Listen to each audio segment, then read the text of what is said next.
chào quý vị. Tháng 2 năm 2024, xuất khẩu cá ngừ của Việt Nam không giữ được đà tăng trưởng như trong tháng đầu năm, giảm 11% so với cùng kỳ, đạt gần 52 triệu đô.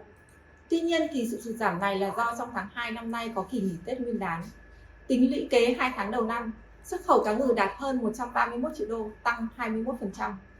Theo số liệu thống kê của Hải quan Việt Nam, thì xuất khẩu các nhóm mặt hàng cá ngừ của Việt Nam tính đến hết tháng 2 đều tăng so với cùng kỳ, trừ thịt loi cá ngừ đông lạnh mã HS0304 và loi cá ngừ hấp đông lạnh mã HS16. Tuy nhiên thì xuất khẩu các nhóm sản phẩm này chỉ giảm nhẹ so với cùng kỳ. Trong khi đó thì xuất khẩu các sản phẩm cá ngừ đóng hộp lại tăng mạnh 53%. Tỷ trọng xuất khẩu cá ngừ đóng hộp trong tổng kim ngạch xuất khẩu cá ngừ của Việt Nam cũng nhờ đó mà ngày càng tăng và ở mức gần tương đương so với các sản phẩm thịt loi cá ngừ đông lạnh. Năm nay thì các doanh nghiệp xuất khẩu cá ngừ của Việt Nam cũng đã nỗ lực hơn để mở rộng thị trường xuất khẩu.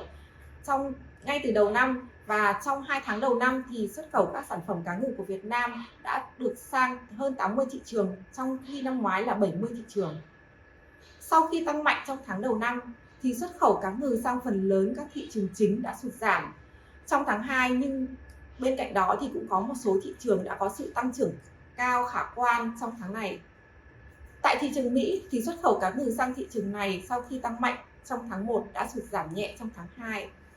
Tuy nhiên thì trong khi xuất khẩu các sản phẩm cá ngừ sang thị trường Mỹ giảm trong tháng 2 thì xuất khẩu cá ngừ đóng hộp lại tiếp tục tăng trưởng tốt. Cùng với Mỹ thì xuất khẩu cá ngừ sang EU đang sụt giảm trong tháng 2, giảm 16% so với cùng kỳ. Đáng chú ý là trong khi xuất khẩu cá ngừ sang Đức và Hà Lan giảm, xuất khẩu cá ngừ sang Italy và Ba Lan lại đang tăng mạnh.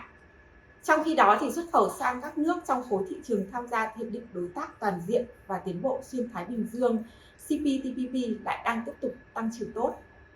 Đáng chú ý là tại khối thị trường này, xuất khẩu cá ngừ sang Canada và Chile đang tăng trưởng phi mã ở mức 3 con số, lần lượt là 146% và 116%. Hiện tại thì xuất khẩu cá ngừ đang ở trong giai đoạn khó khăn vì vấn đề thẻ vàng EU khiến cho việc xác nhận, chứng nhận thủy sản khai thác xuất khẩu sang EU bị đình trệ. Các doanh nghiệp thiếu nguyên liệu trong nước lại gặp khó khăn ngay cả đối với nguyên liệu nhập khẩu. Bên cạnh đó thì trong tháng 3 và tháng 4 diễn ra các hội chợ thủy sản quốc tế tại Boston, Mỹ và Barcelona, Tây Ban Nha, kỳ vọng sẽ có những kết quả khả quan hơn cho doanh nghiệp cá ngừ sau những tháng cuối năm. Xin cảm ơn quý vị đã chú ý lắng nghe.